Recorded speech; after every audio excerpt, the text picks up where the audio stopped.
Nice to see you again. Today we're going to talk about hugs and kisses.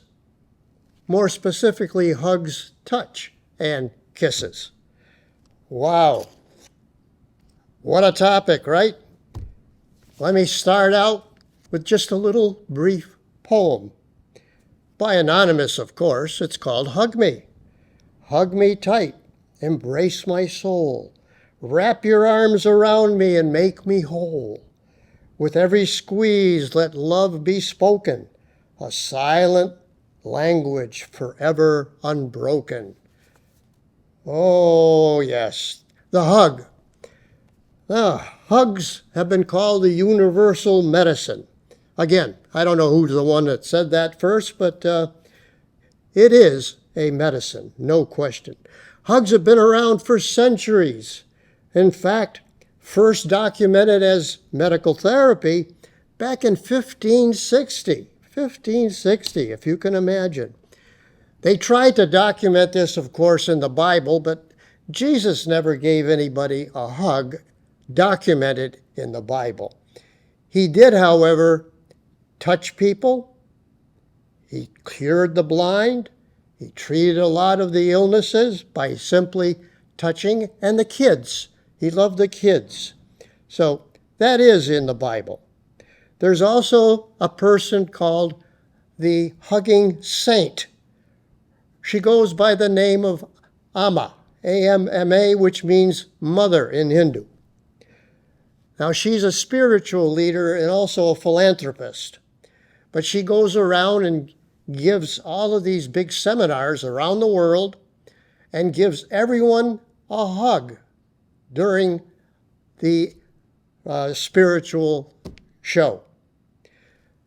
It's estimated she's hugged over 30 million people in the 30 years that she has been doing this. Incidentally, she will be coming to Marlborough at the end of this month, if you wanted to go and see Amma, the hugging saint. Hugs are very cultural, too. In France, they usually will combine a hug with a kiss on the cheek, both cheeks generally.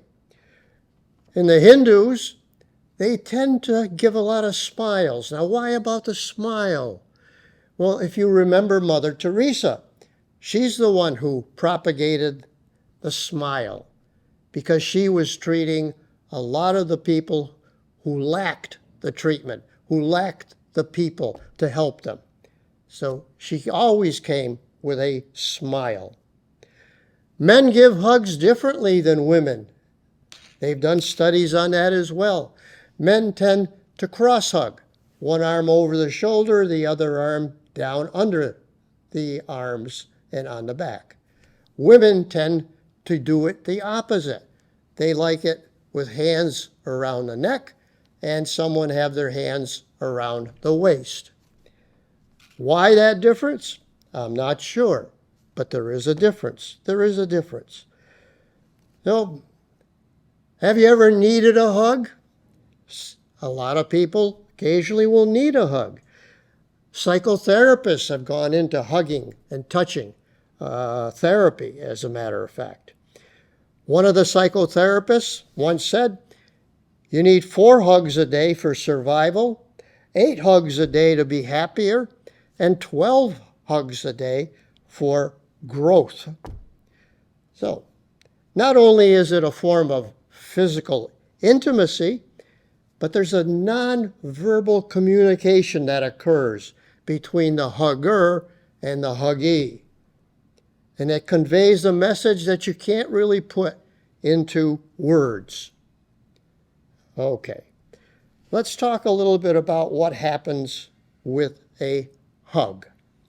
I should mention that there are many other types of hugs too. It's not just 2 individuals. You can have a group hug. You can have a pounding hug where you banging people on the back at the same time. A social hug and little kiss on the cheek. You can give a bear hug. Now, I don't know about a bear hug, but bear hugs are hugs, nevertheless. And you can have side hugs. Just a quick thing like that. let's talk about what happens when you actually physically do a hug or have a hug, one or the other. Now, let's talk a little bit about the hormones that are released during that hug. The main hormone that's released is oxytocin. Now, that's a hormone that's produced in the hypothalamus and stored in the posterior part of the pituitary gland. Now, that oxytocin gets released when you give a hug. Now, what does that oxytocin do? Well, what it does is that it releases other hormones as well. And there are two other hormones that are released. One is dopamine and serotonin. Now, those three hormones, the oxytocin, serotonin, and dopamine, are all considered happy hormones. They're all good hormones. Make people happy. You feel better with those hormones that are floating in your bloodstream. So it works. It works. It produces relationships. Makes you feel better as the hugger, and you feel better as the huggee. And there's that social aspect as well. It helps with bonding. You bond better, generally, with a hug. Okay, so we've got the oxytocin, we've got the serotonin and the dopamine. If you hug for a period of time, like say 20 seconds, you release a large amount of oxytocin. Now that oxytocin will signal many different parts of the body, but especially psychologically. When you do a 20-second hug, you get the feeling of devotion and trust and the bonding. But it has to be that 20 seconds. Why? I don't know. I don't know why. But it does act on certain parts of the brain, like the limbic system in the frontal area of the brain, and it does promote this bonding effect. Now, also, is it necessarily the hug, or is it simply touch? Now, we know from a lot of studies that touch is essential for us as human beings, especially as infants. They've done studies, well, actually it was back in the 1990s. They did a study at an orphanage in Romania where they didn't have enough people working there. The conditions were not good. Some kids never got a chance in an orphanage to have a lot of touch, a lot of contact. They developed a lot slower. And you could measure the degree of slowness it took for them to develop compared to kids who got improved and more touching. Now, this has led to a lot of studies. For example, some studies have led to a change in how you carry your infant. They used to carry them on their back, like with a backpack. They promoted then carrying them in the front, because then you can make visual contact as well as the touch of having that child in the front. This is a lot of the things that the breast people who promote breastfeeding, they will say, you need that physical contact, that touch. You got to innervate those Pacinian corpuscles in your skin. That sends that message then, probably through the vagus nerve, which goes up to the brain, and you begin to get the changes that the oxytocin, the serotonin, and the dopamine release with that, as well with the touch.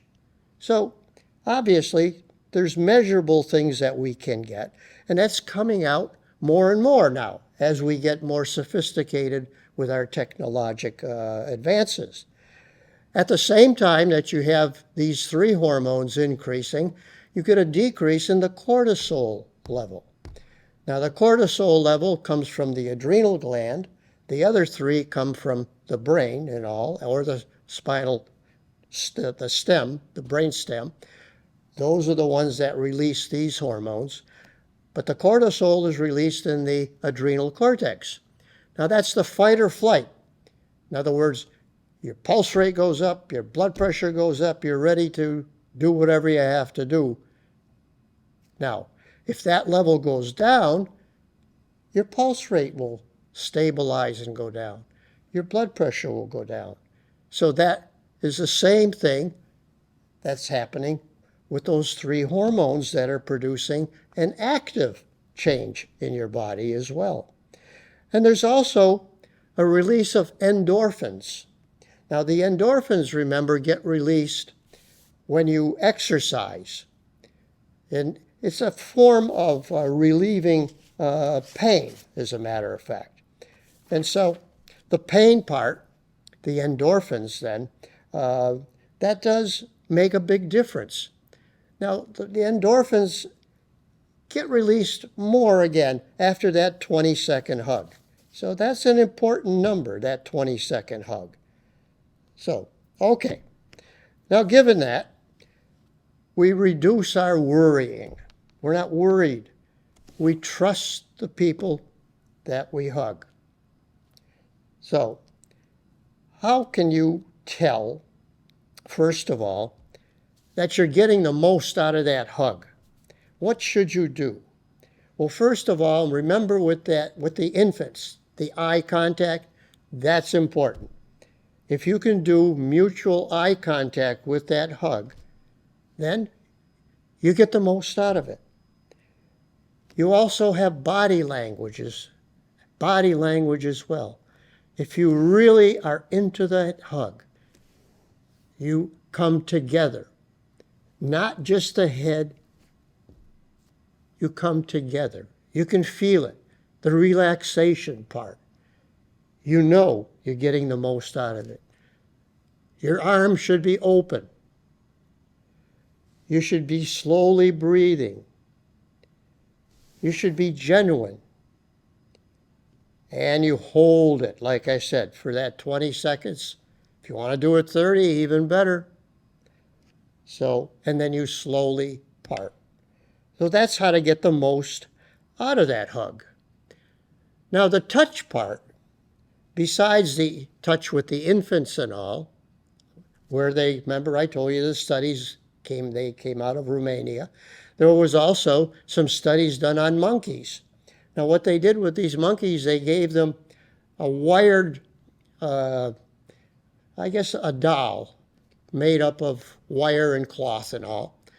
And they gave them also a soft plush doll. One of these squeezers, you know? Those like the ones on the market nowadays. You know, what do they call them?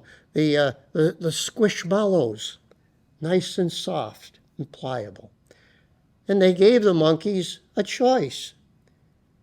But they also added that monkey that was made out of the wire and was stiff and no feeling to it at all, they gave it a bottle with the food in it. And who did the monkey go to when they wanted to have comfort? They went to the soft plush doll, the Squishmallow doll, rather than the doll that was a wire and had the food. So that was a very famous experiment, actually. So that had to do a lot with the touch as well. That's why massage therapy is so successful. Massage therapy, very successful. And I can tell you, when you finish your hour or whatever it is of your massage therapy, you feel comfortable. You feel relaxed.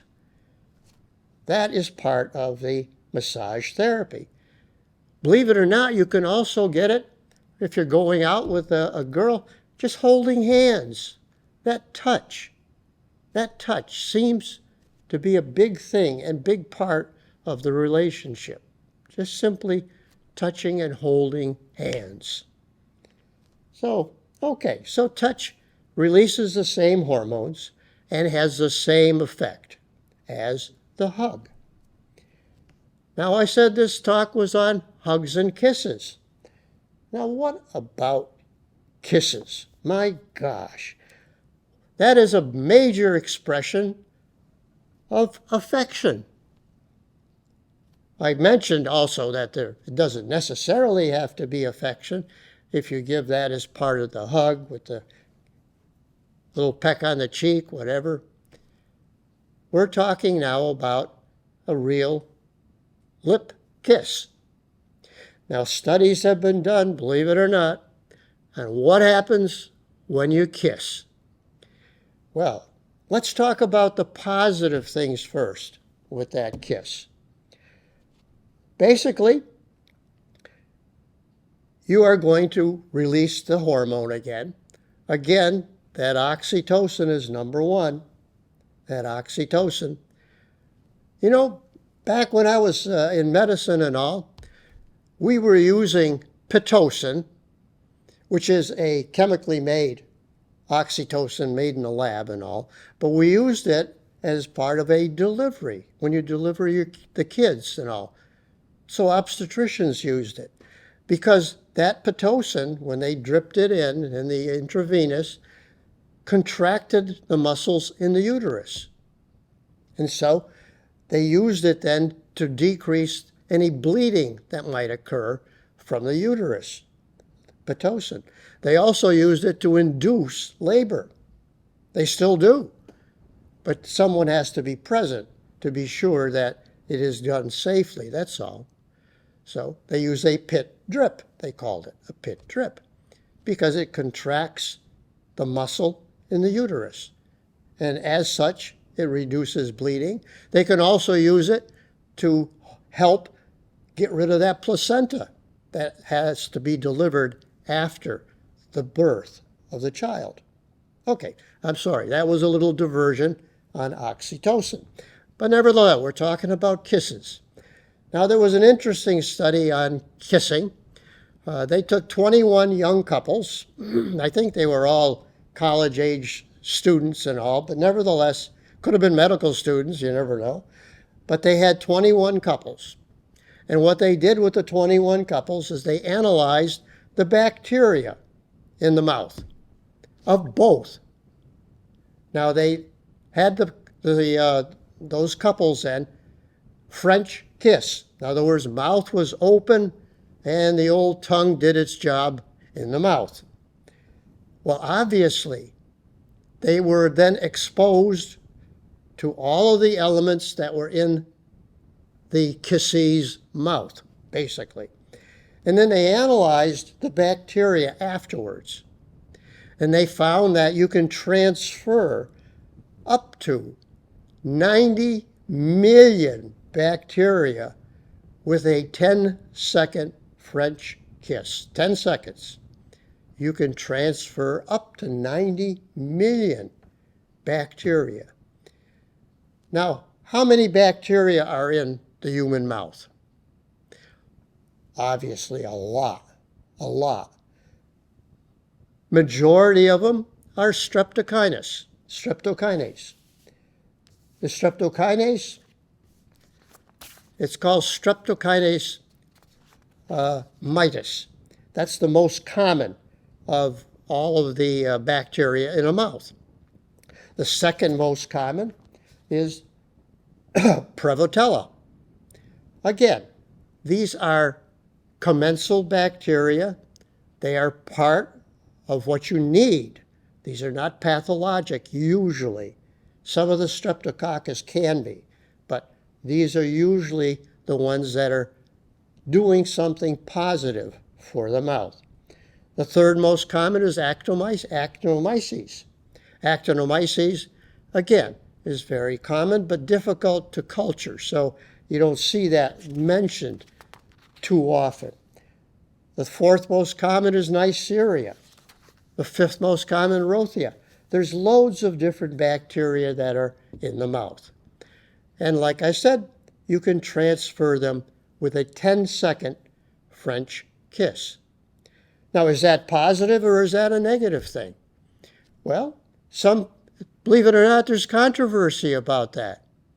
Some say it's still positive because you're transferring mostly those commensal bacteria, the ones that are probably good for you, and you're developing an antibody towards them, so you're not hurting yourself, but you may even actually boost your immune system a little with that kiss. That's the positive people. The negative people say, well, there could be some pathologic bacteria in there too, and you would then transfer that to the other kissee, basically, and then they would come down with a disease. Now, what types of diseases could you get from those bacteria or viruses or whatever it is that you have in your mouth?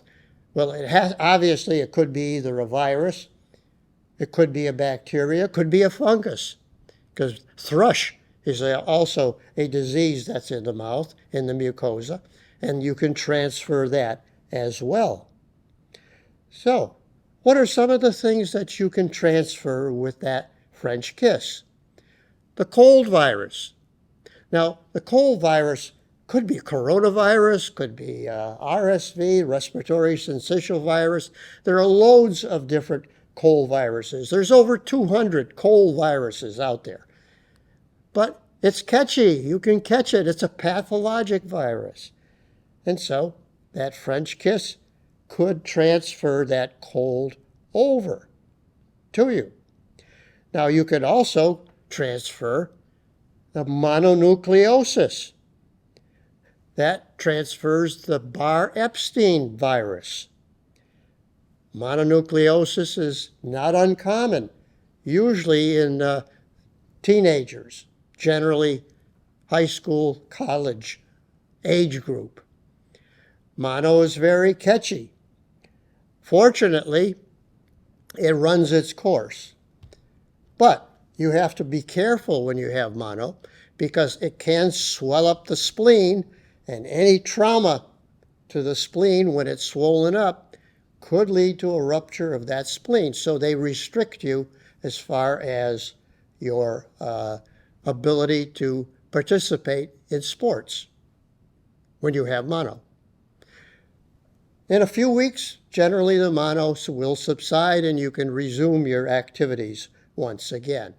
But there's no cure, basically, for mono. The most important symptom, however, with that particular Barr-Epstein virus is fatigue, extreme fatigue. We can also transfer the herpes simplex virus. That's probably the most common virus outside of the common cold that's transferred. Herpes simplex 1, that's the oral herpes. Now, generally speaking, there's also herpes 2. There's many different herpes viruses. Herpes 2 is a genital virus. And again, you can get that. I'm not going to tell you how, but generally you can get the herpes virus orally with a kiss, a French kiss. Again, there is treatment for this. You can use valcyclovir, Valtrex. You can use acyclovir. So at least there's treatment for the herpes virus. But once you get it, you have it for life. You can questionably transfer hepatitis B. And that's only if you have it active at the time that you have the hepatitis. You can transfer meningococcus. You can get, but that is a bacteria now. That's a bacteria. I should reserve that for later. Well, let me finish the viruses. Cytomegalovirus, CMV. Now, it only really affects people who have a weakened immune system. And again, it gives you mononucleosis-like symptoms, cytomegalovirus. And again, we treat it with the acyclovir or the valcyclovir. Now, the meningococcal have meningococcal B. Fortunately, now there's a vaccine against meningococcal B, and it is being recommended when you go away to college to get your meningococcal vaccine. Probably should start getting it in high school as well. So that is an important thing. There's a question of whether you can transfer syphilis or not. Certainly if you have what's called a syphilitic ulcer, a chancre. If you have a syphilitic ulcer, yes, you need to be concerned about transferring that syphilis to an individual with a French kiss.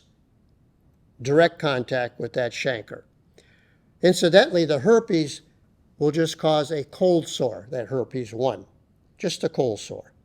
Now, what if you have gingivitis? And that's not an uncommon infection that can occur in a mouth. You can transfer those bacteria over to your partner as well. So those are all of the negative aspects of infections that you can transfer with a French kiss. Now, basically, we're talking about saliva, aren't we? Because that's the stuff that's in your mouth. And it's there to protect you. Saliva has a lot of protective stuff in it. Yes, it is mostly water. It's over 95% water, but it does have some mucus in it. It does have some electrolytes in it. It does have some antibacterial effect. It does have the peroxide in it. It has thiocyanate in it. It has immunoglobulin A in it. All of these are fighting a particular bacteria that can be in your mouth. And it does have, the saliva does have a lot of enzymes in it because it helps with the whole digestive system as well. It has amylase to help with the sugars, the carbohydrates. It does have lipase that helps with fat, breaking down the fat and all. So, and it does have some cells in it. Matter of fact, it has a lot of cells in it. So these cells can be dendritic cells, which basically the effect of the dendritic cell is to identify anything pathologic. And then it transfers that identity then to the lymphocytes, which can then kill whatever that pathologic problem is. Oh my gosh, loads of different things that can happen. And so, with that in mind, hugs and kisses. Certainly if it's just a lip-to-lip and not a French kiss, a lot of this stuff is not for you. Doesn't pertain to you. Does that mean you can never French kiss? I don't know. It seems to be very natural, and it's propagated in the literature. It's propagated in the movies. When you see two people in the movies kiss, mouth automatically opens. I don't know why. Remember back when the cigarettes were a big deal? You know, all the big actors and actresses, they were all smoking on scene in the movies. And that promoted that smoking. And so the kids saw it. They wanted to smoke. They wanted to be just like them. So now when they see the actors and actresses automatically open their mouth when they go to kiss, oh, okay, that's got to be fine, got to be okay. But remember, what happens when you hug and kiss?